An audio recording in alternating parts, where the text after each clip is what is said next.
बोलिए प्रेम से श्री सच्चिदानंद भगवान की। फिर शरण में पहुंचने के बाद भक्त अपने अनुभव को व्यक्त करता है। क्या कहता है? गुरुदेव के चरणों का पतवार पा गया हूँ, गुरुदेव के चरणों का पतवार पा गया हूँ। संसारहीन मन में भव पार पा गया हूँ, संसारहीन मन में भव पार पा गया हूँ। गुरुदेव के चरणों का पतवार पा गया हूँ, गुरुदेव के चरणों का पतवार पा गया हूँ। संसारहीन मन में भव पार पा गया हूँ, संसारहीन मन में भव पार पा गया हूँ। पतवार जानते हैं? पतवार किसे कहते हैं? पतवार देखा है कभी कि नहीं? हाँ जी, पत्ता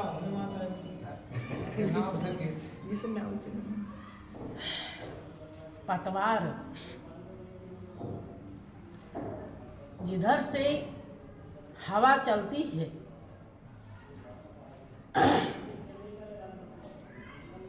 नाव को ढकेलने का काम करता है पतवार।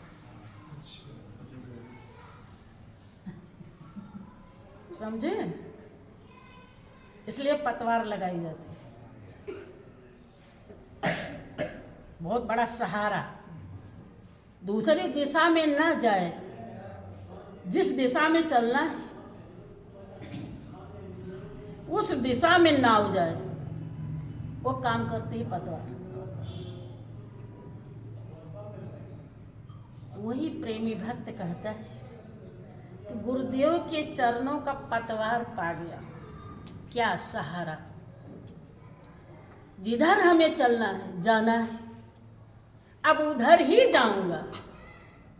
अब तक तो सदियों से पता नहीं कहाँ कहाँ गया है, क्या क्या जन्म लिया, कहाँ कहाँ भटका, क्योंकि पतवार नहीं मिला। अब उनके चरणों का पतवार पा गया, अब उधर ही जाऊंगा जिधर जाना। अब पूरा कन्फर्म हो गया है, संशय नहीं, शंका रही न मन में। भव पार, दुख से अब निवृत्ति मिल जाएगी, छुटकारा मिल जाएगी, अर्थात जन्म मरण समाप्त हो जाएगा। कन्फर्म कहता है।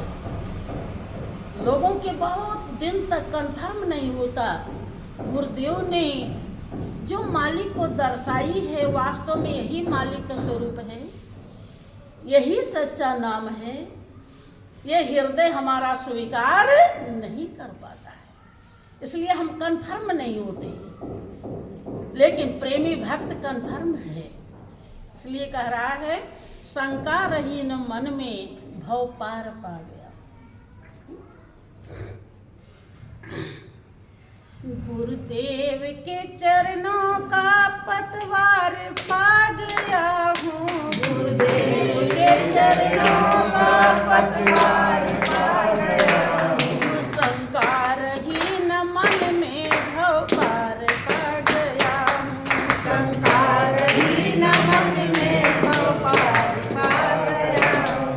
करुणा का जाल लेकर ली फांस मन मछलियाँ, करुणा का जाल लेकर ली फांस मन मछलियाँ। माया का पंख छूटा जलधार पा गया हूँ, माया का पंख छूटा जलधार पा गया हूँ। करुणा का जाल लेकर ली फांस मन मछलियाँ, करुणा का जाल लेकर ली फांस मन मछलियाँ। माया का पंख छूटा जलधार पा गया हूँ, माया का पंख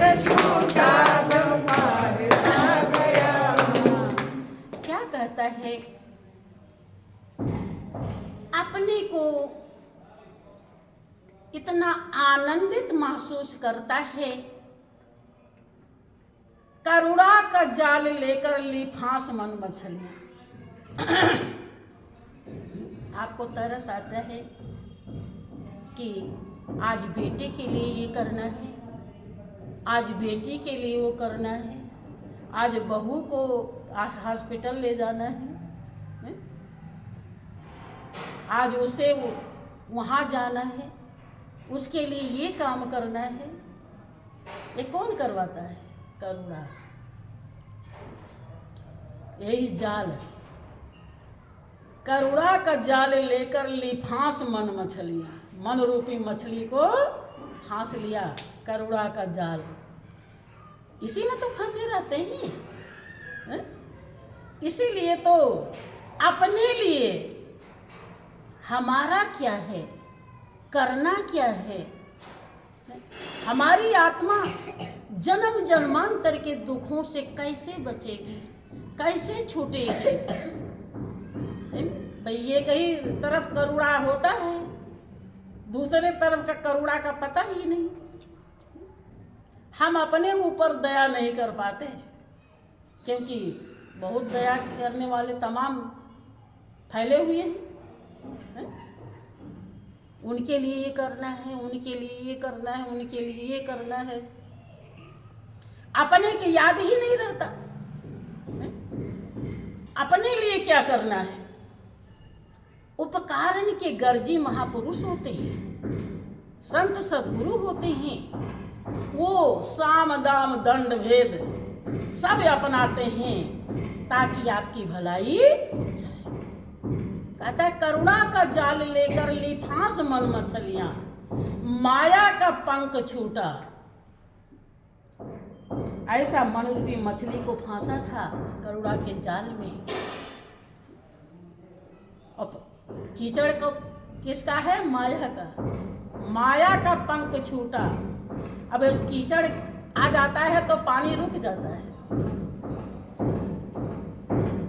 जलधार पा गया हूं, अब निर्मल जल है। अर्थात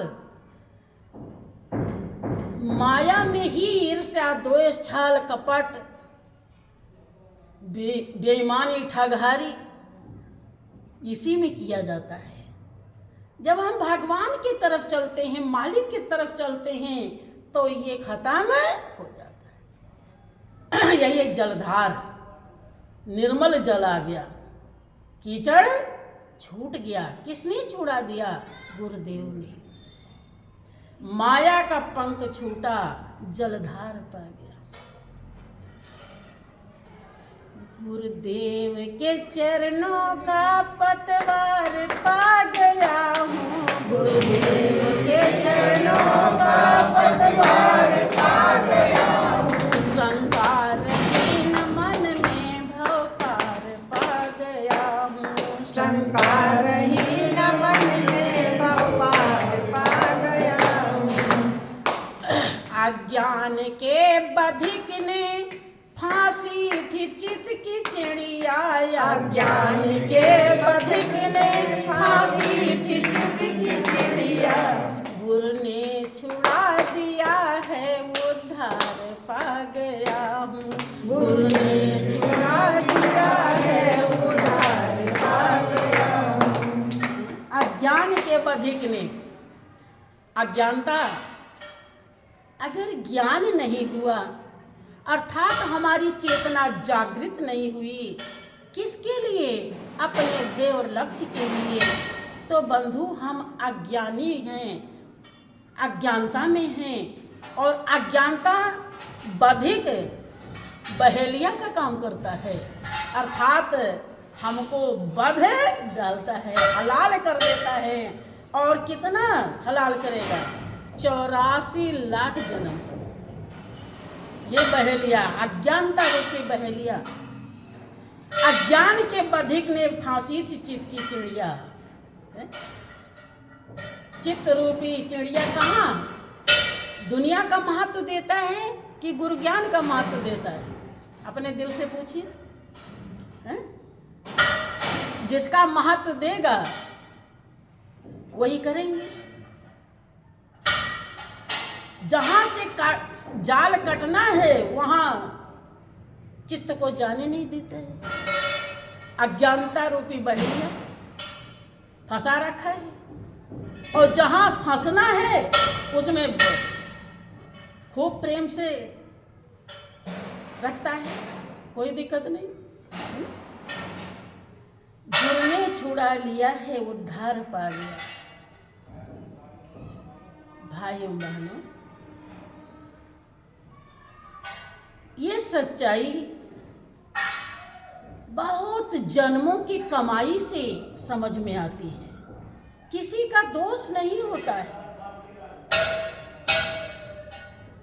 कोई भी इस दुनिया में ऐसा नहीं है कि जो अपना बुरा चाहे, लेकिन उसकी मति ही ऐसी हो जाती है, फिर वो क्या करे? जैसी मति है वैसी गति। कोई भी ऐसा नहीं है कि जो वो चाहे कि हम नरक जाएं। हर कोई भवसागर से पार होना चाहता है, लेकिन उसे लगता है कि जो मैं समझ रहा हूं यही ठीक है। महापुरुष यही समझाते हैं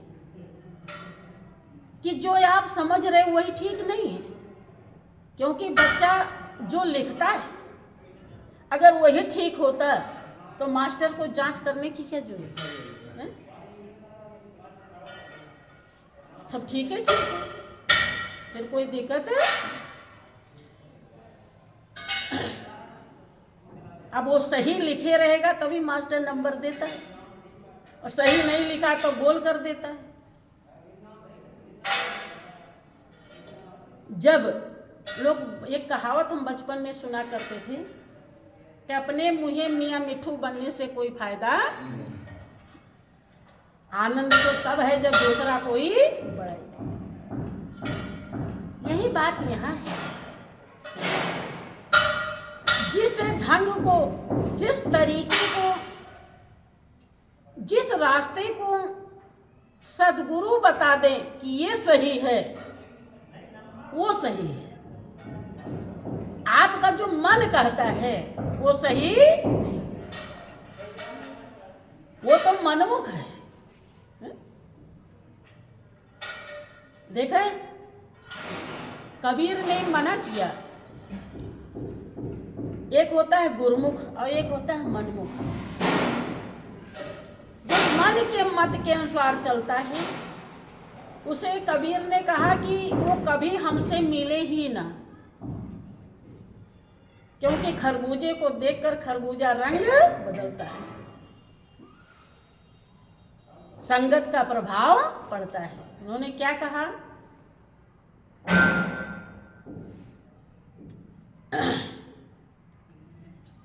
कि मन मत मुझको ना मिले, पापी मिले हजार, एक मन मत के शीश पर लख पापी का भार। ये 1000 पापी मिल जाए वो ठीक है, क्योंकि उसे सुधरने का चांस है। अगर उस सतगुरु शरण चला गया तो जब रत्नाकर जैसे ब्रह्म ऋषि बन सकते हैं तो वो भी कुछ भी बन सकता है। लेकिन जो मनमत है कि सोते को जगाना बंधु आसान होता है, लेकिन जगते को जगाना आसान है। अब आप सोच रहे हो कि सो रहा है और वो बनावटी सो रहा है, जग रहा है लेकिन लग रहा है कि सो रहा है। अब कितनी भी आवाज़ लगाएंगे तो उसको सुना ही पड़ेगा, वो तो उठेगा ही। हाँ, गहरी नींद में, कितनी भी नींद में सोया हो, लेकिन अगर सोया है आप आवाज़ लगाएंगे तो जग जाएगा। कबीरदास जी कहते हैं कि मुझे एक मनमत न मिले, 1000 पापी मिल जाए, क्योंकि एक मनमत के शीश पर लख पापी का भार है। क्योंकि सब कुछ जान के भी अनजान बना हुआ, इसलिए वो माफ करने योग्य।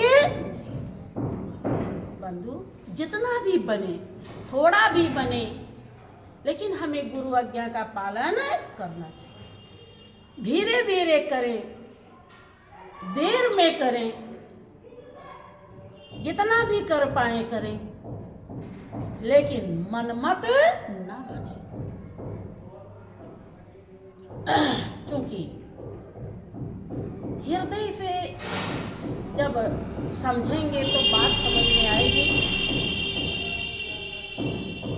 सतगुरु शरण, सतगुरु का दरबार, सतगुरु का ठिकाना,